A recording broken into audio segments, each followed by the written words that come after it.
Well, Beijing has bitten back at Australia over the Great Barrier Reef after the Morrison government accused China of pushing UNESCO's World Heritage Committee to downgrade the reef's classification to in danger, with Environment Minister Susan Lee maintaining the reef as one of the world's best managed.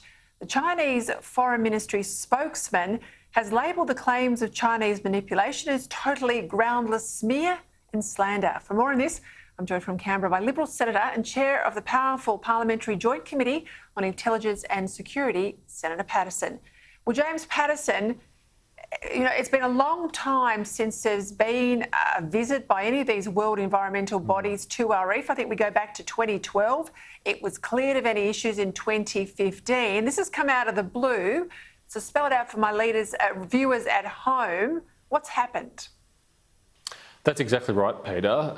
UNESCO hasn't visited the Great Barrier Reef since 2012, and as you say, it was taken off the in danger list in 2015. But all of a sudden, with no proper process, no proper warning, and I think not coincidentally, under a chair from China, who is a minister in the Chinese government, we have been warned that we're likely to be put back on the list again.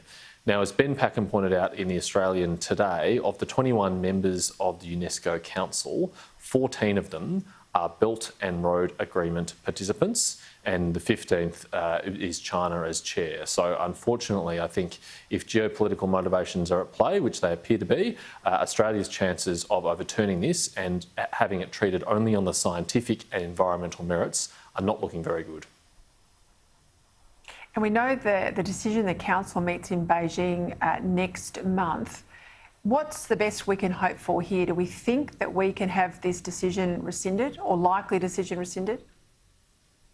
Well, we will robustly argue our case, as we did in 2015, which I'm sure you'd be familiar with, Peter, led by Greg Hunt at the time as Environment Minister. We robustly made our case then, and we convinced council members that the Great Barrier Reef should not be on the endangered list. And since then, actually, the government's done even more to protect the health of the Great Barrier Reef. We've gone to enormous lengths and spending a great deal of money to protect it because it is an important heritage asset for Australia and the world.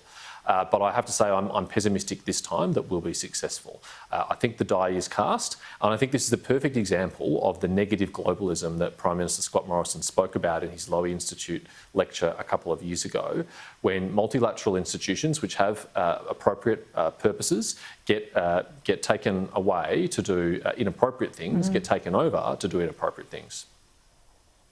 All right, how much of this is about Australia, wanting the truth in relation to the origins of COVID, and why doesn't Australia then counter with a motion at UNESCO, at the World Heritage Committee, in relation to the degradation of reefs by China, which we all know about in the South China Sea? Well, we'll never know for sure, Peter. We'll never be able to prove it conclusively, but I have strong suspicions that it's connected to those issues. And as you point out, this is nothing but the height of hypocrisy from the Chinese government, which has done untold damage to coral reefs and shoals in the South China Sea when it has militarised those disputed features in their interests after Xi Jinping promised that they wouldn't do so. So we won't be taking a lecture from the Chinese government on our barrier reef. We won't be taking a lecture from them on climate change either. If they believe that climate change is causing the harm to the Great Barrier Reef, well then they need to look pretty close to home as the world's largest emitter. Can you understand, though, looking at this example yet again, there's plenty of them, World Health Organization not so long ago either, that people look now more and more to these international institutions as being either toothless or a front for other agendas? I absolutely understand the frustration that Australians have about these bodies. I share those frustrations. I get a lot of correspondence from constituents about what a waste of time they appear to be.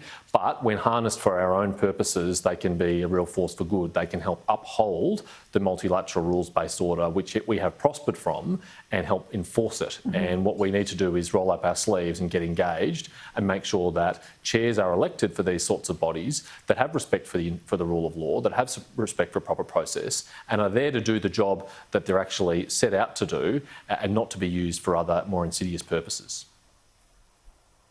While I've got you, Senator, and I mentioned at the top of the show that you have plenty of experience off the Intelligence Committee to deal with this question, but a bit of noise in Victoria today, growing calls for the Andrews government to ban police from being able to access QR code check-in data information.